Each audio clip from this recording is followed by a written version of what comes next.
ये तो लोगों ने पिछले कई दशकों से देखा है।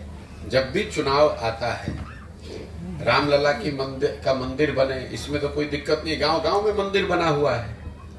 कर्पूरी जी को भारत रत्न मिलना बहुत अच्छी बात है, स्वागत योग्य बात है। वर्षों से इसकी डिमांड लोग करते रहे, लेकिन ये सब बातें चुनाव के 1 महीने 2 महीने पहले इसलिए की जाती हैं कि लोग अपने 5 साल की समस्याओं को भूलकर इसी में आकर बहकर फिर वही गलती करके वैसे ही वोट कर दें। आपका कहना है लोग तो फिर वही बात करेंगे। अगर लोग फिर वैसे ही करते रहेंगे तो उनकी स्थिति भी वैसी ही बनी रहेगी जैसे पहले से है। ऐसा तो है नहीं कि बिहार ने लालू जी का शासन नहीं देखा, कि नीतीश का नहीं देखा, कि मोदी का नहीं देखा। भाई 10 वर्ष से मोदी जी प्रधानमंत्री तो है ही, उससे बिहार में बेरोजगारी तो खत्म हुई नहीं, उससे कोई बिहार से पलायन रुका नहीं। उससे पहले जब केंद्र में यूपीए की कांग्रेस की सरकार थी तब भी बिहार की दशा यही थी।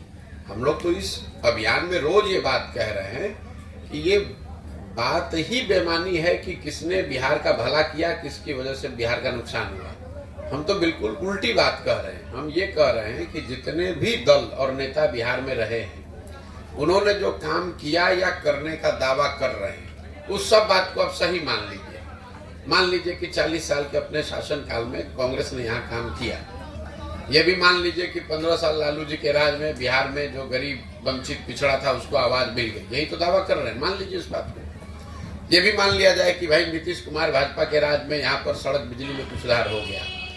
लेकिन अगर सारे लोगों के काम को, दावे को सही मान भी लिया जाए तो भी इससे तो कोई इनकार नहीं कर सकता है कि पूरे देश में सबसे गरीब, सबसे पिछड़ा, भुखमरी, बेरोजगारी वाला राज्य बिहार है।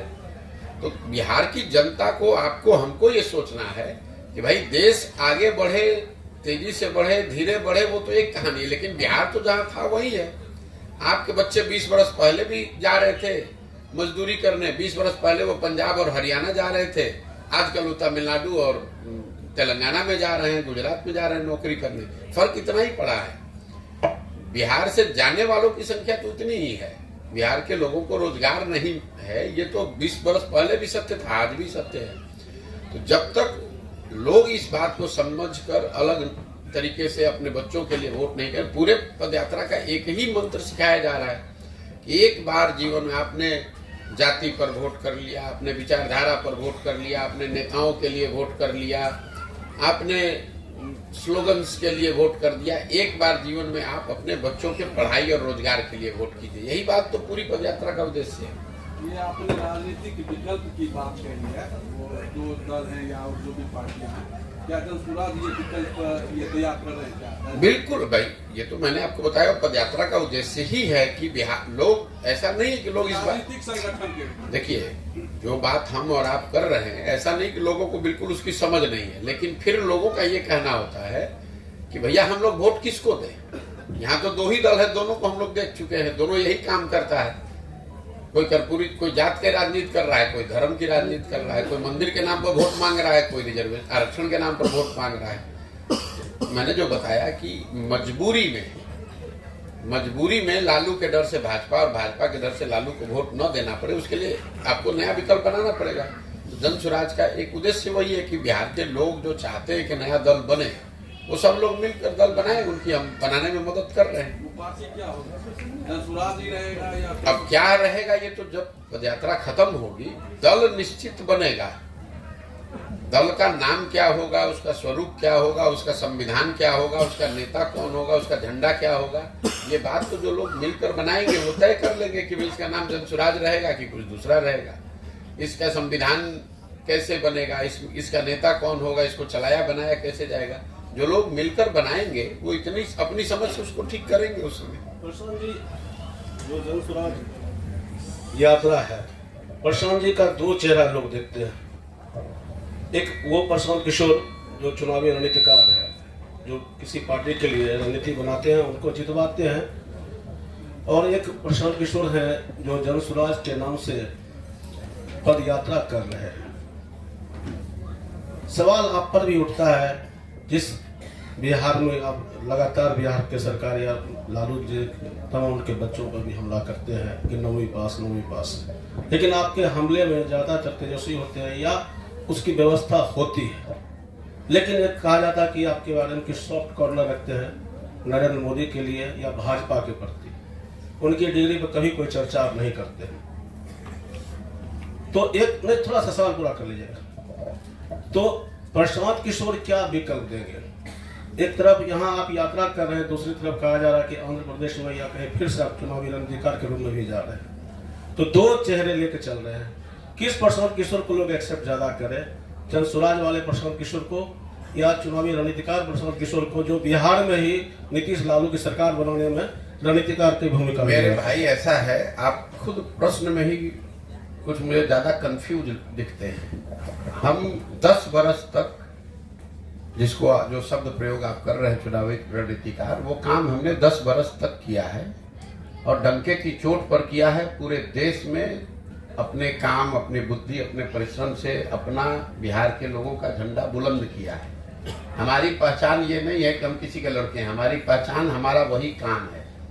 लेकिन 2 मई 2000 अभी पैदा जनसुराज तो अभी 1 साल से शुरू किए हैं। 2 मई 2021 को हमने उस काम को छोड़ा है। 2 मई 2021 जिस दिन बंगाल में चुनाव जीते, उस दिन सार्वजनिक तौर पर यह घोषणा की कि अब ये काम नहीं करेंगे, जीवन में कुछ दूसरा करेंगे। फिर साल भर सोचने समझने के बाद आकर 5 मई 2022 को हमने बताया कि जनसुराज अभियान बिहार में शुरू करेंगे। 2 अक्टूबर 2022 से हम यहीं पर रोज गांव में चल रहे हैं और आप हमको आंध्र प्रदेश में देख रहे हैं। तो आपकी यहाँ से जो दूरदृष्टि है वो आपकी बहुत सुन, अरे भाई चर्चा, वही तो चर्चा का जवाब आपको दे रहे हैं। हम बैठे हुए हैं बेगूसराय में, आप लोग बेगूसराय के पत्रकार हैं। पिछले 30 दिन से हम बेगूसराय में हैं कि आंध्र प्रदेश में? वो आप, अगर आपको ये नहीं दिख रहा है तो चर्चा को आप किस आधार पर सवाल कर रहे हैं? दूसरा आपने सवाल किया कि आप तेजस्वी यादव की डिग्री की बात कर रहे हैं, नरेंद्र मोदी की डिग्री की बात नहीं कर रहे हैं। बिल्कुल ठीक बात है। 2 बातें समझिए, नरेंद्र मोदी की डिग्री 9वां पास की नहीं है। उन्होंने अपना डिग्री सही या गलत देश के सामने रखा कि हमने MA किया है। जब नरेंद्र मोदी की डिग्री पर बात उठी तो उनको भी, प्रधानमंत्री को भी अपना डिग्री दिखाना पड़ा कि भैया हम MA किए हैं, इस सब्जेक्ट में किए हैं, इस कॉलेज से, इस यूनिवर्सिटी से किए हैं। दूसरा जो ज्यादा महत्वपूर्ण है, हम बात कर रहे हैं बिहार की। 2 बरस से हम गांव गांव घूम रहे हैं बिहार में। तो अटैक या कोई क्रिटिसिज्म या कोई शिकायत हम केरल के मुख्यमंत्री पर करेंगे। जब हम 10 बरस जब चुनावी रणनीतिकार का काम करते थे, आपने कभी सुना है मैं बिहार के किसी मुद्दे पर मुझे बोलते हुए? मुझे देश भर के पत्रकार बात करते हैं, मैं उस समय देश के मुद्दे पर बात कर रहा हूँ। जो काम करेंगे उसी पर तो बोलेंगे। हमारा वो स्वभाव नहीं है कि हम बिहार में हैं नहीं और दिल्ली में बैठ के बिहार के विषय पर टिप्पणी करें। लेकिन जब बिहार में हैं, पिछले 2 बरस से बिहार में नेतागिरी करने वाले, जितने राजनीति करने वाले लोग हैं, उनसे ज्यादा मजबूती से, ज्यादा ईमानदारी से गांव गांव लोगों के बीच में रह रहे हैं। तो मुद्दा तो यही का उठाएंगे, यही के नेताओं की बात करेंगे। केरल और तमिलनाडु की तो बात करेंगे नहीं। हम आए हैं बेगूसराय मटिहानी में, तो बात करें पश्चिम बंगाल, कुछ बिहार की। जब बंगाल में काम कर रहे थे तो डंकी की चोट पर बंगाल के बारे में भी कहा। सॉफ्ट कॉर्नर आप हमारे दिमाग के अंदर घुसे हुए। हम यहाँ पर बोल रहे हैं कि तीनों दल के बारे में कह रहे हैं, लेकिन आपको खाली तेजस्वी की बात सुनाई दे रही है। और एक अंतिम बात समझिए, पिछले 32 सालों से यहाँ सरकार के तौर पर मुखिया कौन रहे हैं? लालू रहे हैं, नीतीश रहे हैं। तो अगर बिहार की स्थिति खराब है तो उसकी सबसे बड़ी जिम्मेवारी किसकी है? सबकी जिम्मेवारी, हमारी, आपकी, सारी जनता, सब MLA, मुखिया, सबकी जिम्मेवारी है। लेकिन सबसे बड़ी जिम्मेवारी किसकी है? यहाँ पर जो राज्य का मुखिया है उसी की तो जिम्मेवारी होगी। लालू नीतीश ही तो 35 साल से चला रहे हैं, तो उनको छोड़ दिया जाए। सर, अभी अयोध्या में रामलला के प्रतिमा का स्थापना हुआ और हमारे जो शंकराचार्य थे, 4 शंकराचार्य, मुहूर्त को लेकर और अर्धनिर्मित भवन को लेकर सवाल उठा रहे थे। उसके बाद भी वहाँ प्राण प्रतिष्ठा किया गया। क्या इसको सही मानते हैं, गलत मानते हैं? देखिए, मैं उन व्यक्तियों में नहीं हूँ जो हर विषय पर सिर्फ बात करने के लिए बात करता है। मैं कोई धर्म का बहुत बड़ा ज्ञाता हूँ नहीं। धर्म के संदर्भ में हिंदू धर्म में शंकराचार्य को हम लोग सबसे ऊपर इन विषयों में मानते हैं। उन्होंने क्या कहा नहीं कहा वो पब्लिक के डोमेन में है। राम मंदिर का जो शिलान्यास हुआ, जो अभी प्राण प्रतिष्ठा का कार्यक्रम हुआ है, वो मंदिर बनाने की मंदिर की जो कमेटी है उन लोगों ने तय किया है। अब उसमें कौन सही है कौन गलत है ये तो वही लोग बता सकते हैं। हमारे पास इसकी क्या विद्वता है कि हम बताएं कि जो मंदिर बनाने के लोग हैं, जो न्यास है या सरकार है, उनमें और शंकराचार्य में किसका मुहूर्त ठीक है। हमको तो मुहूर्त देखने ही नहीं आता है, तो हम क्या बताएंगे कि मुहूर्त कौन अच्छा है कौन खराब है।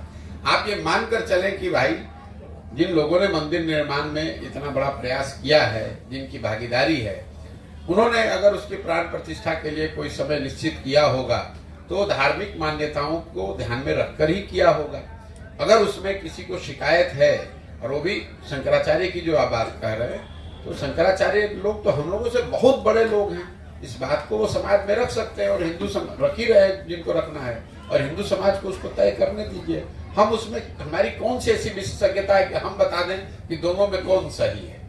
ये 2014 में जब नरेंद्र मोदी जी ये लड़ रहे थे, तो उस समय भी जिस तरह भी आप बदलाव की बात कर रहे हैं, तो वो भी किसानों के लिए, युवाओं के लिए, महिलाओं के लिए विदेश में बदलाव की बात कर रहे हैं। तो उनसे आप किस रूप से ये अलग पाते हैं, मैंने क्यों नहीं? देखिए भाई, 2014 का प्रयास हो, 2019 का प्रयास हो, 2015 में आपने जैसे भाई साहब ने कहा, लालू नीतीश के महागठबंधन को बनाकर हमने बिहार में प्रयास किया, और कई राज्यों में हमने ये काम किया है, लोगों की सरकारें बनवाने में मदद की है। लेकिन मैंने आपको शुरू में पहला लाइन प्रेस कॉन्फ्रेंस में कहा कि मेरा अपना जो अनुभव रहा है 10 साल का, हमने ये देखा है कि सिर्फ चुनाव जीतने हारने से समाज लोगों की स्थिति बनती बिगड़ती नहीं है। ये आपको हमको लगता है कि ये हमारा दल जीता, हमारा नेता जीत गया, हमारा विचारधारा जीत गया, हमारा जात वाला जीत गया। जो जीत गया वो अपनी राजनीति कर रहा है।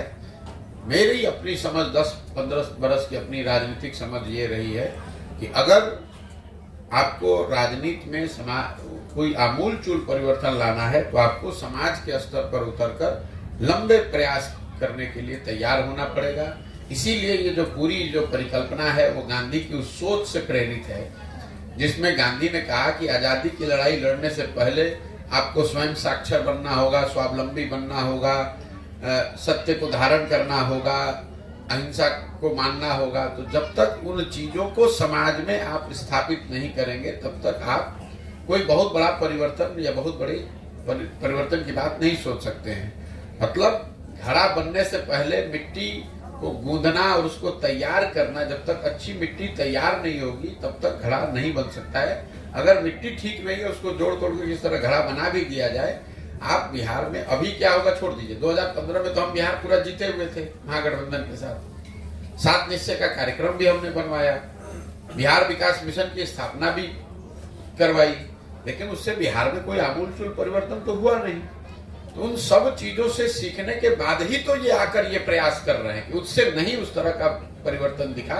चाहे मोदी जी की बात कर लीजिए, लालू नीतीश की बात कर लीजिए, हमने दूसरे राज्यों में भी कई जगहों पर हमारी मदद से लोगों ने सरकार बनाई है, लेकिन उन राज्यों में उस तरह का परिवर्तन मुझे नहीं दिखा। तभी तो वो काम छोड़े कि भाई उस काम से तो नेता और दल जीत रहा है, जनता का जीवन तो नहीं बदल रहा है, इसलिए ये नया काम शुरू किया है।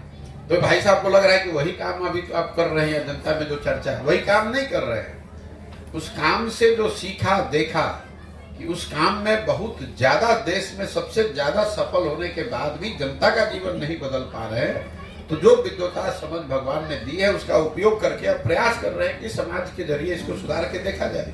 राहुल जी यात्रा पर एफआईआर हो गई है असम में, अभी निकले थे राहुल जी यात्रा निकले हुए, उन पर एफआईआर हो गई। बीजेपी के मुख्यमंत्री उन्होंने एफआईआर इसको किस भाई, देश में लोकतंत्र है और मेरी समझ से सारे लोकतांत्रिक प्रयास, लोकतांत्रिक मर्यादाओं के अंदर जिस किसी तरह का प्रयास कोई राजनीतिक सामाजिक संगठन अगर कर रहा है, व्यक्ति कर रहा है, तो उसको करने की आजादी होनी चाहिए। हम पैदल चल रहे हैं तो हम लोग भी परमिशन लेकर चल रहे हैं। अगर सरकार नहीं चलने देगी तो स्वाभाविक तौर पर हम उसके विरोध में हैं।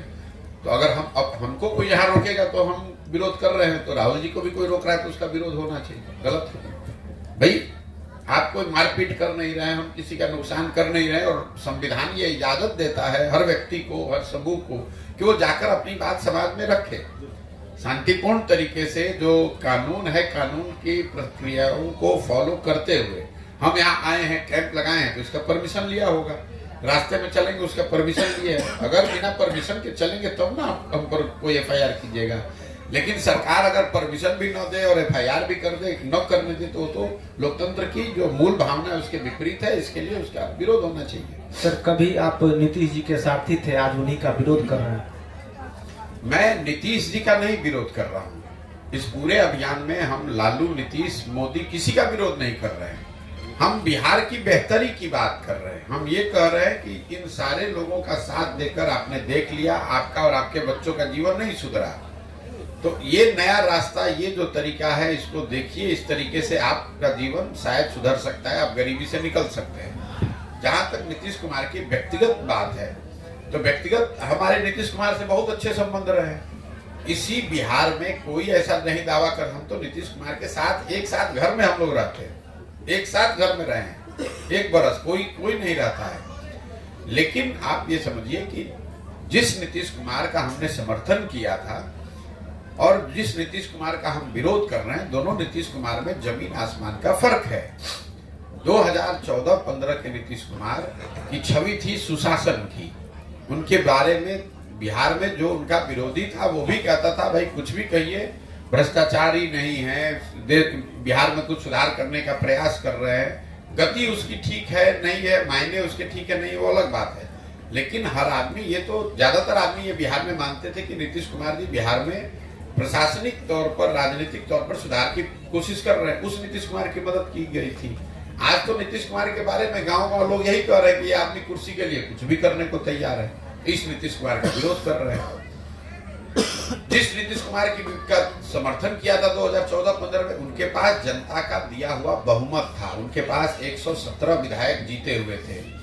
आज नीतीश कुमार के पास सिर्फ 42 विधायक हैं। जनता ने उनको नकार दिया, हरा दिया। इसके बावजूद जोड़ तोड़ करके वो कुर्सी पर बैठे हैं, इसलिए उनका विरोध हो रहा है। जिस नीतीश कुमार का समर्थन किया गया था, वो नीतीश कुमार जब रेल मंत्री थे, गैसल असम में दुर्घटना हुई, 200 लोग के आसपास की मृत्यु हुई, तो नीतीश कुमार ने पद से इस्तीफा दे दिया राजनीतिक मर्यादा का हवाला देकर। आज बिहार में आपने देखा, कोरोना में अवैध शराब से सैकड़ों लोगों की दुखद मृत्यु हो जाती है। नीतीश कुमार के चेहरे पर शिकन नहीं आती है, इसलिए इस नीतीश कुमार का विरोध हो रहा है। सबसे बड़ी बात जो ये मानवता की बात है, कोरोना में आपने देखा, जिस नीतीश कुमार के मुख्यमंत्री रहते हुए बिहार के हजारों लोगों की दुखद मृत्यु हुई और लाखों बिहार के बच्चे, देखिए कोरोना हुआ, पूरे देश पे संकट था, सब लोगों को परेशानी हुई, लेकिन जितनी परेशानी बिहार के लोगों को हुई उतना किसी भी राज्य में नहीं हुआ। लाखों बिहार के बच्चे बड़े शहरों से एक तरीके से मार कर निकाल दिए गए। वो बच्चे पैदल चल के, धक्का खाकर, गाड़ी से, साइकिल से, बस से, ट्रेन से, किन विकट परिस्थितियों में वो वापस लौटे। उस समय राज्य के मुखिया के तौर पर नीतीश कुमार ने कोई ऐसा प्रयास नहीं किया कि कम से कम बस भेज दे कि वो बच्चे घर पर आ जाएं। जो लोग लौट कर आए उनके लिए कोई व्यवस्था नहीं की। घोषणा की कि जो लोग वापस आए हैं ये वापस न जाएं, इसके लिए हम यहाँ रोजगार का व्यवस्था करेंगे, उसके लिए कुछ नहीं किया। तो लोकतंत्र आपको क्या सिखाता है? आप किसी का समर्थन करते हैं, किसी को वोट करते हैं, लेकिन वो समर्थन और वोट 5 वर्ष के लिए है, जीवन भर की बंधुआ मजदूरी नहीं है। लोकतंत्र संविधान ये कहता है कि जिस पर भी आपका भरोसा है, जो भी आपको पसंद है, उस व्यक्ति को, उस दल को आप वोट कीजिए, लेकिन वो 5 वर्ष के लिए। अगर 5 वर्ष में उस व्यक्ति ने, उस विचारधारा ने, उस दल ने आपका काम किया तो उसके साथ बने रहिए, और काम नहीं किया तो नागरिक होने के नाते आपकी ये जिम्मेवारी है कि जिस मजबूती से आपने उसका साथ दिया है, उसी मजबूती से आप उसका विरोध भी कीजिए। अगर ऐसा न हो तो फिर 5 वर्ष में चुनाव कराने की जरूरत क्या है? आप एक बार किसी को वोट दे दिए, उसके समर्थन में आप आ गए, फिर जीवन भर वही रहेगा, तब तो लोकतंत्र ही खत्म हो जाएगा। तब आप लोग के नजरिए से चलिए, तब तो बिहार में राजतंत्र होना चाहिए। एक बार आपने नीतीश का मदद कर दिया तो जीवन भर नीतीश का मदद करते रहिए। एक बार आपने मोदी को वोट दे दिया तो जीवन भर मोदी को ही वोट देते रहिए, वो काम करे चाहे ना करे। इसी के विरोध में तो ये पूरा अभियान है कि आप जिस किसी को वोट दीजिए वो वोट 5 वर्ष के लिए, काम नहीं किया तो चाहे आपके जात का है कि विचारधारा का है कि दल का है, उसको झाड़ू मार के बाहर भगाइए, तभी तो आपके बच्चों का जीवन सुधरेगा। एक मैं आपको आंकड़ा दे रहा हूं, आप लोग यहाँ पत्रकारिता करते हैं, देश में भी सबसे आगे दक्षिण के राज्य हैं, केरल, कर्नाटक, तमिलनाडु, आंध्र प्रदेश, तेलंगाना। इन सारे राज्यों में आज तक आजादी के बाद से कोई भी मुख्यमंत्री 10 वर्ष से ज्यादा लगातार नहीं रहा है। क्यों? लोग 10 वर्ष में आपने काम किया, फिर भी लोग हटाकर दूसरे को मौका देते हैं। यहाँ 32 वर्ष से लालू नीतीश, इसके आगे जनता जा ही नहीं रही और हम लोग मर रहे हैं, हम लोग के बच्चे जाकर मजदूरी कर रहे हैं पूरे देश में। कल अररिया में 90 लाख का लूट हुआ है। बिहार में लाइन ऑर्डर की क्या स्थिति है? भैया, जिस सरकार में राजद वाले लोग रहेंगे और जिस सरकार का मुखिया उसकी सिर्फ चिंता ये रहे कि हमारी कुर्सी बची रहे, वहां पर लॉ एंड ऑर्डर का स्थिति क्या होगा आप बता दीजिए। लॉ एंड ऑर्डर की स्थिति आप क्या अपेक्षा करते हैं? जब 2015 में, मैं आपको और जानकारी दे देता हूं, आपको नहीं मालूम होगा ये, 2015 में जब सरकार बन रही थी, हम तो थे साथ में, कौन लोग मंत्री बनेंगे ये भी तय करने में भूमिका मेरी रही होगी। 4 ऐसे मंत्रियों, विधायकों के नाम राजद की ओर से दिए गए थे जो लोग उनकी छवि आपराधिक थी या जिनकी छवि के बारे में लोगों को था कि भी ये अच्छे लोग नहीं हैं। उन चारों लोगों को नीतीश कुमार ने उस समय मंत्री बनाने से मना कर दिया था कि ये लोग मंत्री नहीं बनेंगे, अगर मंत्री बनेंगे तो फिर सरकार कैसे चलेगा। मैं नाम नहीं लूंगा, लेकिन वो चारों लोग आज इस सरकार में मंत्री हैं। आप बता रहे थे ना नीतीश कुमार में क्या फर्क आया है, ये फर्क आया है। 2015 में उन्हीं 4 राजद के विधायकों को लालू जी के दबाव के बावजूद मंत्री नहीं बनाया गया था, उसी 4 को आज उन्होंने मंत्री बना दिया है अपनी कुर्सी बचाने के लिए कि हम कुर्सी बैठे रहे, जिसको जो करना है करो। इसीलिए लॉ एंड ऑर्डर, जब उस तरह के आपराधिक छवि के लोग सरकार का हिस्सा होंगे, मंत्री रहेंगे, तो वहां राम नाम तो जपेंगे नहीं। जब अपराधी मंत्री रहेगा तो लॉ एंड ऑर्डर तो खराब होगा ही होगा। सर, एक लास्ट सवाल, इंडिया अलायंस में लगता है आपको, क्या नीतीश जी की जो चर्चा चल रही है, तरह तरह के कयास लग रहे हैं कि अब उधर भी जा सकते हैं, आपको क्या लगता है? मुझे कुछ नहीं लगता है, मुझे इतना लगता है कि नीतीश कुमार जी राजनीति के अब उस पड़ाव पर आ गए हैं जब वो कुछ भी करें, अब वो स्थिति उनकी सुधरने वाली नहीं है। वो चाहे इंडिया अलायंस में रहें, भाजपा के साथ चले जाएंगे ही। नीतीश कुमार की जो फितरत है, जब आपकी अपनी ताकत नहीं है तो जब जिधर हवा होता है उधर जाने का प्रयास करते हैं, फिर लगता है इधर से हवा गड़बड़ाया तो इधर, क्योंकि सारे जो निर्णय हैं वो सिर्फ 2 बात पर है, मेरी कुर्सी कैसे बची रहे और हवा का रुख देखने का प्रयास है। तो 2015 में महागठबंधन जीते, 17 में क्यों भागे? 17 में इसलिए भागे कि यूपी में भाजपा जीत कर आई, तो इनको लगा कि बाप रे बाप, तो भाजपा का ही दौर चल रहा है तो चलो भाजपा में चल लो, इसलिए 17 में भाजपा में भागे। फिर भाजपा में जीत कर आए तो इनकी स्थिति खराब हो गई, इनका गठबंधन तो जीता लेकिन इनकी सीट घट के 42 हो गई। अब इनको लग रहा है कि भाई 42 हो गया है तो अभी तो लोकसभा में भाजपा कहीं जीतेगी तो हमको हटा देगा, तो भाजपा हटाए उससे पहले खुद ही हट के फिर महागठबंधन में चले आए। उनको कोई लालू जी से और भाजपा से प्रेम नहीं है, उनको अपने कुर्सी से प्रेम है। लोग ऑफर भी तो दे रहे हैं लगातार, कोई ऑफर नहीं दे रहा है। भाई देखिए, इसको आप लोग को, कई लोग कहता है कि नीतीश कुमार इतने होशियार है, इतने कि वो हर किसी न किसी तरह मुख्यमंत्री बने रहते हैं। ठीक है, ये अगर इसको आप होशियार होना, देखिए समझदार होना और चतुर होना दोनों में अंतर है। आप ठग भी जो है वो भी बहुत चतुर है, तभी तो लोगों को ठग रहा है, लेकिन वो अच्छी बात नहीं है। और ऐसा नहीं कि जनता समझ नहीं गई है। यही नीतीश कुमार हैं जिनके चेहरे पर 2010 में 206 सीट एनडीए को मिला था, तब मोदी जी नहीं थे। नीतीश कुमार के चेहरे पर बिहार के सब वर्गों ने वोट किया था, 206 एमएलए जिताया था। लालू जी की तो पार्टी खत्म हो गई थी, 22 एमएलए बचे थे। आज वही नीतीश कुमार है, उनको जनता ने उतार कर 40, 41, 42 पर कर दिया है। आप कैसे समझते हैं कि जनता समझ नहीं गई है? अगर नीतीश कुमार के काम में गिरावट आई है तो उनके विधायकों की और उनकी राजनीतिक ताकत में भी गिरावट आई है, वो आप देख रहे हैं। अरे किसी जमाने में 2010 में नीतीश कुमार की इतनी ताकत थी कि इन्होंने कहा कि नरेंद्र मोदी को बिहार हम घुसने नहीं देंगे। आपको याद होगा 2010 में नरेंद्र मोदी जी को चुनाव प्रचार में आने नहीं दिया था उन्होंने, इतनी ताकत थी। और आज उनकी दशा देख लीजिए क्या है। तो जैसे जैसे काम आपका खराब हुआ, जनता का ताकत राजनीति में क्या है? जनता का समर्थन ही तो ताकत है। समर्थन घटा, ताकत खत्म। इस बिहार में आप राजनीति करने आए हैं, यहाँ जाति का जड़ बहुत मजबूत है और आप जिस जाति से हैं वो बहुत उस मामले में बहुत कमजोर है। आपको लगता है कि आप सफल हो पाएंगे? देखिए, ये तो आप लोगों का एक नजरिया है कि बिहार में हर चीज जाति पर ही होता है। जाति समाज की, राजनीतिक सामाजिक जीवन की सच्चाई है। बिहार में भी ये बात है और आंध्र प्रदेश में भी है, महाराष्ट्र, गुजरात, कर्नाटक में भी है। तो ये मत समझिए कि जाति सिर्फ बिहार में है।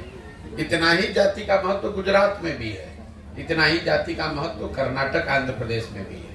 लेकिन चूंकि बिहार में हम लोग गरीब और पिछड़े हैं, तो एक हम लोग को समझ में नहीं आता है। बाहर के लोगों ने ये थप्पा लगा दिया है कि बिहार इसलिए पिछड़ा है कि सब जाति पर ही होता है।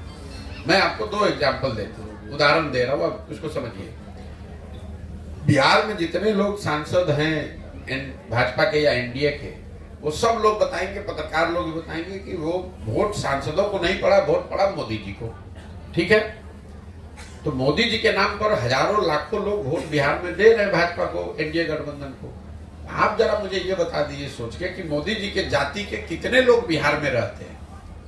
मोदी जी के जाति का तो बिहार में कोई नहीं रहता है।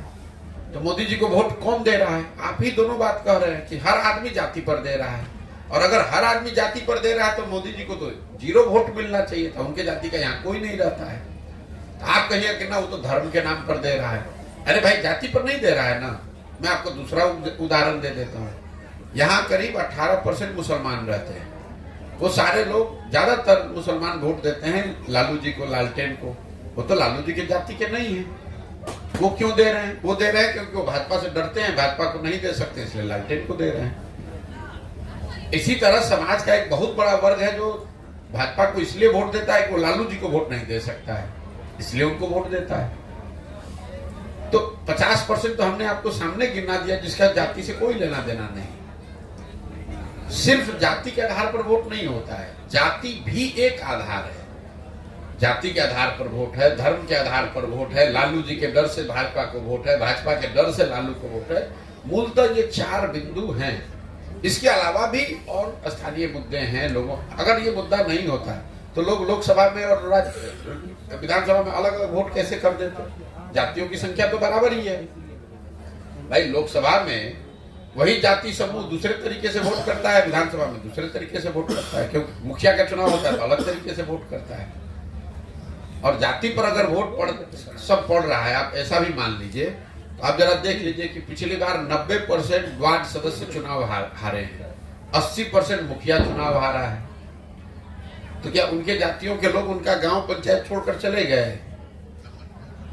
क्यों? आप ये बताइए कि मुखिया और वार्ड सदस्य क्यों चुनाव हारता है, विधायक क्यों रिपीट हो रहे हैं? इसलिए कि विधायक के मामले में लोगों के पास विकल्प नहीं है। नहीं तो देखिए ना, आप अपने यहाँ अध्ययन करा के देख लीजिए कि आपके मटिहानी में कितना मुखिया दोबारा जीत कर आए होंगे। ज्यादातर लोग मुखिया चुनाव हारे हैं क्योंकि वहां लोगों के पास विकल्प है, नया आदमी को जिता दिया।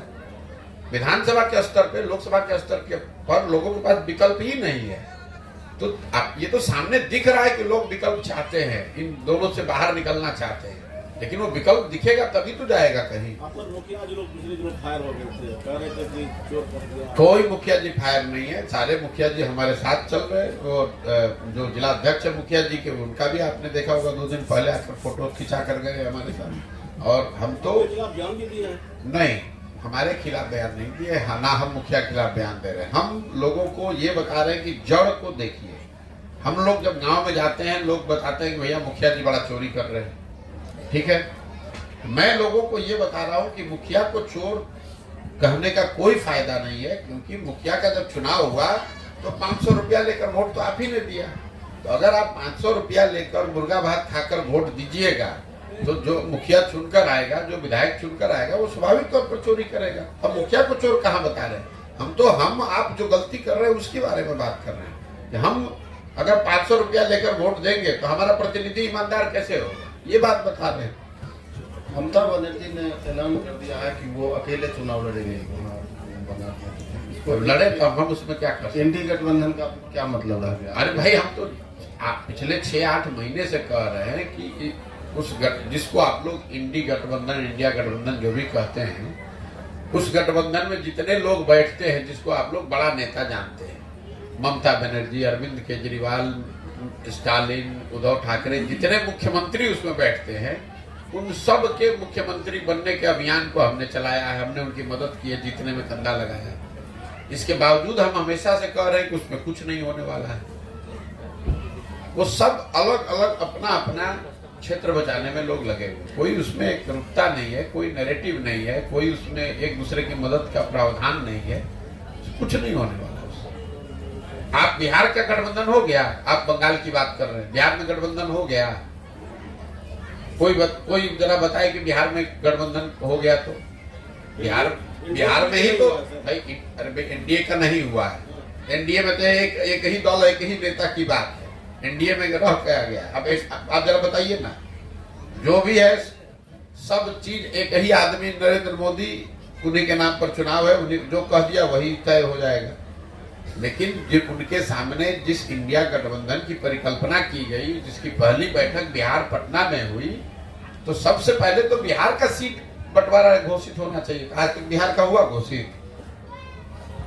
आप बंगाल की बात कर रहे हैं, तमिलनाडु की बात कर रहे हैं, जहां से उसकी बीज पड़ी, जहां से लोगों ने कहा कि भाई नीतीश कुमार इसके संयोजक होंगे, इन्हीं के प्रयास से हुआ, वही नीतीश कुमार आज तक इंडिया गठबंधन में क्या बिहार में क्या होगा ये नहीं बता पाए, और उल्टे आप लोग 10 दिन से चला रहे कि नीतीश कुमार छोड़कर भाग रहे हैं, इंडिया छोड़कर पता नहीं कहाँ भागेंगे कि रहेंगे, कोई ठिकाना नहीं। ठीक है भैया, बहुत बहुत